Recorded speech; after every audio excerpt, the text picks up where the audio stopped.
Student good morning. आज हम पढ़ेंगे हिंदी में अध्याय 7 बालक का स्वप्न।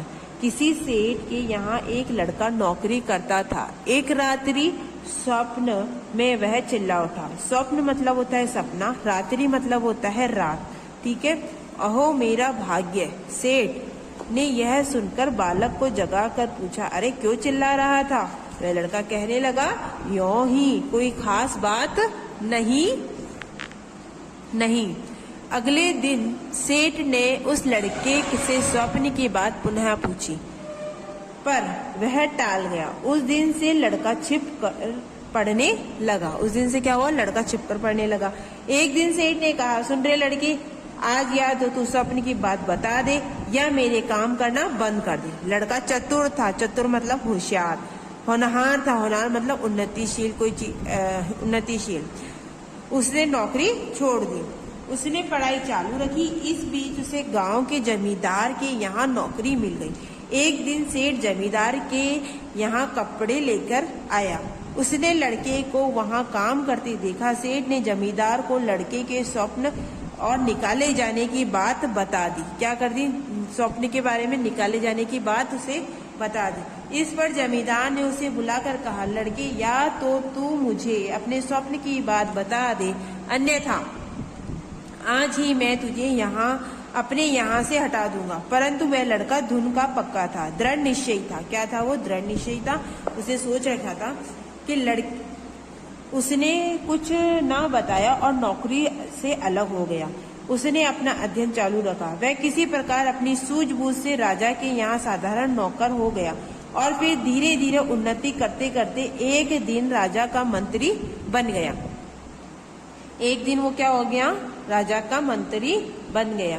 अकस्मात एक दिन वह जमींदार राजा के यहाँ आया। उसने उसे पहचान लिया और राजा को सारी बात कह सुनाई। राजा ने मंत्री को बुलाकर पूछा, मंत्री जी, आपने बहुत दिनों पहले सेठ के यहाँ क्या स्वप्न देखा? आपने यहाँ सेठ के क्या सपना देखा? क्या स्वप्न देखा? या तो आप यह स्वप्न हमें बताइए या फिर दंड के लिए तैयार हो जाइए। मंत्री ने स्वप्न बताने से इनकार कर दिया। राजा ने नाराज होकर मंत्री को कैद खाने में डाल दिया। कैद खाना मतलब होता है जेल। ठीक है। कुछ दिन बाद में पड़ोसी राजा ने इस राजा पर चढ़ाई करने की सोची। चढ़ाई मतलब होता है आक्रमण करना। ठीक है। युद्ध करना, आक्रमण करना यानी किसी के ऊपर हमला बोल देना। तो यहाँ पे चढ़ाई करने की सोची। उसने सीमा पर अपनी सेना भी जमा कर ली थी। उसने क्या करा? वो सीमा होती है, बॉर्डर होती है, वहां पर अपनी सेना जमा कर ली थी। उसने इस राजा तथा मंत्रियों की चतुराई जानने के लिए 2 घोड़ियां भेजी और पूछवाया कि इसमें माँ कौन सी है, बेटी कौन सी है। सभी ने अपनी अपनी बुद्धि लगाई, पर समस्या का कोई हल ना कर सका। राजा का नौकर बंदी मंत्री को नित्य भोजन देते जाता था। उसने सारी बात मंत्री को बताई। राजा की परेशानी सुनकर मंत्री ने कहने लगा, यह कौन कठिन बात है? दोनों को नदी में नहलाने ले जाओ। जो पहले आगे नदी में घुसे वही माँ है और जो पीछे चले वह बेटी है। ठीक है। अब इसके बाद उसी प्रकार 2-3 प्रश्न राजा ने भेजे।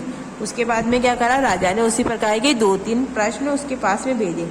मंत्री ने सबको हल कर दिया। पड़ोसी राजा ने यह सोचकर और इसे हराना कठिन है, अपनी सेनाएं हटा ली। उसने संदेशा भिजवाया। संदेशा मतलब होता है मैसेज भिजवाया, सूचना भिजवाई कि जिस व्यक्ति ने मेरे प्रश्नों को हल किया है उसे हम अपनी कन्या का विवाह कराना चाहते हैं। इस समाचार से राज्य भर में सनसनी फैल गई।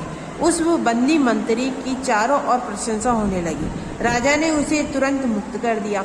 इसके बाद पड़ोसी राजा ने अपनी कन्या का विवाह उससे कर दिया। राजा ने मंत्री को अपना आधा राज्य भी दे दिया। इसके बाद इस राजा ने भी उसे बहुत सी चल और अचल संपत्ति दी। कुछ दिन बाद में एक दिन प्रातः काल में मंत्री राजा ने दोनों राजाओं, जमींदार तथा सेठ सभी को अपने यहाँ आमंत्रित किया। जब वे सब वहां उपस्थित हुए तो उस समय मंत्री राजा पलंग पर महल के विशाल सुसज्जित कक्ष पर लेटे थे। उनकी पत्नी उनके साथ बैठी थी। इसके अतिरिक्त अन्य कई नौकर भी इनकी सेवा में जुटे थे। चारों व्यक्ति भी उसके आसपास बैठे थे। तब मंत्री राजा ने कहा, दृश्य तो आप लोग इस समय यहाँ देख रहे हैं, मैंने स्वप्न में देखा। यानी कि उसने जो सेठ के वहां पे जो स्वप्न देखा था, उस स्वप्न में उसने क्या देखा था? यही देखा था कि जो राजा लोग है वो महल में वो बैठा रहेगा। ठीक है, देखा और तभी मैं स्वप्न में चिल्लाया, अहो मेरा ऐसा भाग्य। मैंने तब यह बात आप लोगों को बता दी होती तो आप में से कोई भी इसे पूरा ना होने देता। हो सकता है कि ईर्ष्या, लोभ, अपमान व वशीभूत आप मुझे मौत के घाट उतरवा देते। सच है, अपने मस्तिष्क में जो विचार आए उनकी व्यर्थ चर्चा ना करते हुए योजनाबद्ध तरीके से पूर्ण करने में जुट जाए। कर्म, कठोरता, लगन और निष्ठा से कोई भी व्यक्ति महान बन सकता है।